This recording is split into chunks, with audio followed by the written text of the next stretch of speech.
African priorities. So the AGN presented a position at the first dialogue, which happened in June this year in Bonn. So you can access the statement online on the UNFCCC submissions page. And so some of the core priorities we noted were that trade-related climate measures must not constrain development.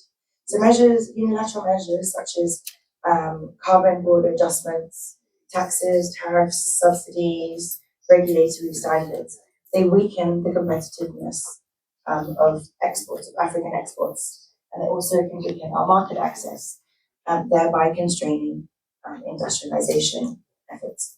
So, for example, we can look at the EU's European Union CBAM, which basically acts as a carbon charge in selective imports. And so it covers steel, aluminium, fertilizers, cement. So all of these, also hydrogen, and yes, so it's steel. So these goods are very important for our industrialization, and they also our export revenue. So it's a very serious case that could affect economies on the continent. Another example is regulatory requirements and standards. And so they act as a sort of a non-tariff barrier because they increase the costs of the compliance costs are high, which increase the competitiveness of goods. So the second priority is that Africa requires policy space for industrialization.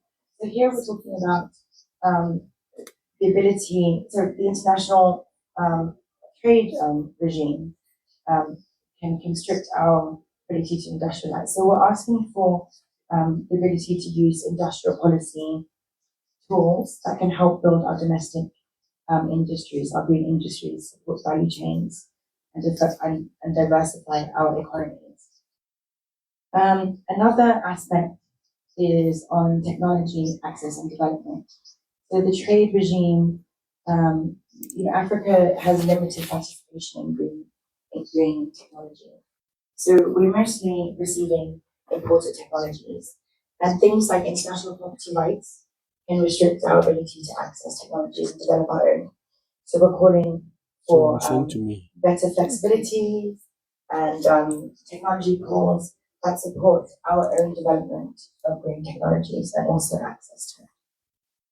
Then finally, another priority I wanted to touch on is more of a coordination-related one. But so while at the moment the trade and climate change issue is just a dialogue, we as the African Group do want to pursue turning it into a full agenda item, and we also wanted to strengthen the reporting.